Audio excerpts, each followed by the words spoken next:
It is hard to conceive, but 3 days ago, both World Trade Towers rose 1,362 feet into the sky.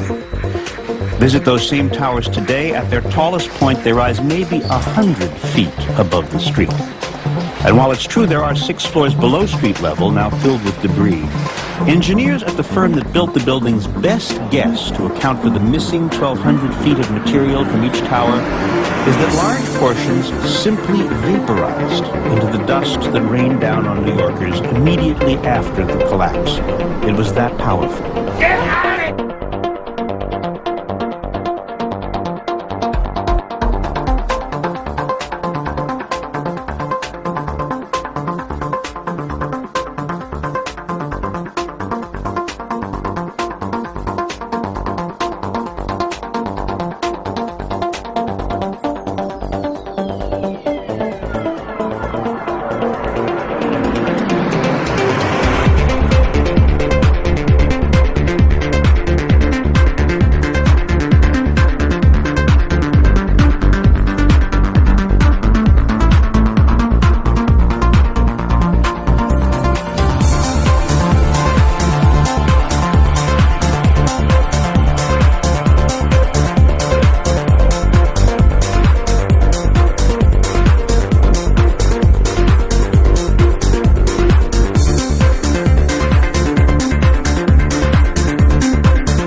get everybody out of there, that's for sure. You see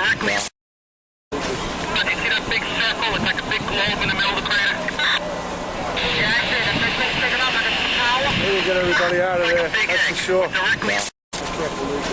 see that big circle? It's like a big globe in the middle of the crater.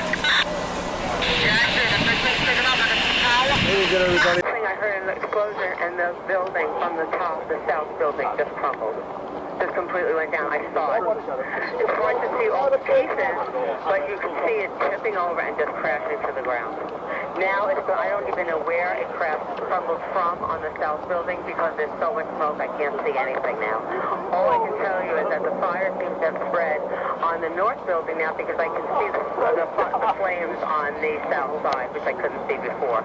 Well, we can only hope that they had gotten everybody or the majority of the people out of that building before it collapsed. But again, you know, these are enormous buildings, and obviously, let's hope that they have the area around those buildings cleared out. We've had no reports of casualties. Obviously, there are going to be more than a few in the wake of this. If you're just joining us this morning, you're in for a horrific surprise. Both buildings of the World Trade Center have been hit by aircraft, and the South Tower of the World Trade Center has apparently collapsed in a pile of dust. President Bush, speaking in Florida, was quick to react to this tragedy. I have spoken to the Vice President, to the Governor of New York, to the Director of the FBI, and have ordered that the full resources of the federal government go to help the victims and their families, and to conduct a full-scale investigation to hunt down and to find those folks who committed this act.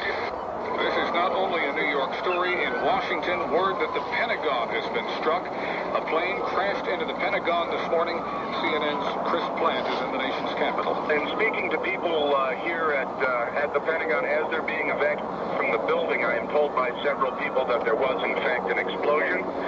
I was told by one witness, an Air Force senior enlisted man, that he was outside when it occurred. He said that he saw a helicopter circle the building. He said that it appeared to be a U.S. military helicopter and that it disappeared behind the building where the helicopter landing zone is, and that he then saw a fireball go into the sky. You see the pictures side by side of New York and Washington, billowing smoke. The collapse of the World Trade Center. 1010 Wins reporter Eileen LaPalmer is down in Lower Manhattan. We're going to try and get to her live now and see if she can give us any more information. Eileen, are you there? Yeah, Judy, I'm here. Well, all I can tell you is, as you can imagine, absolute chaos. People were running, panicking just when the smoke and flames were billowing out. People were trying to head down south towards the World Trade Center when suddenly there was a large rumbling and the entire tower fell and collapsed to the ground. People came running north because of the smoke. It was billowing up Broadway. There's a big black cloud of smoke. You can't even see down Broadway from the vantage point of City Hall. Are standing up on end with burning tip and black smoke. Which again, why black smoke? It's ready to go out. And then, yeah, it went on, and the building was it was just burning away, and it wasn't too exciting until all of a sudden it's disappearing, and there was no real sign. There was no sign that anything was that this was going to go down. It was all the black smoke.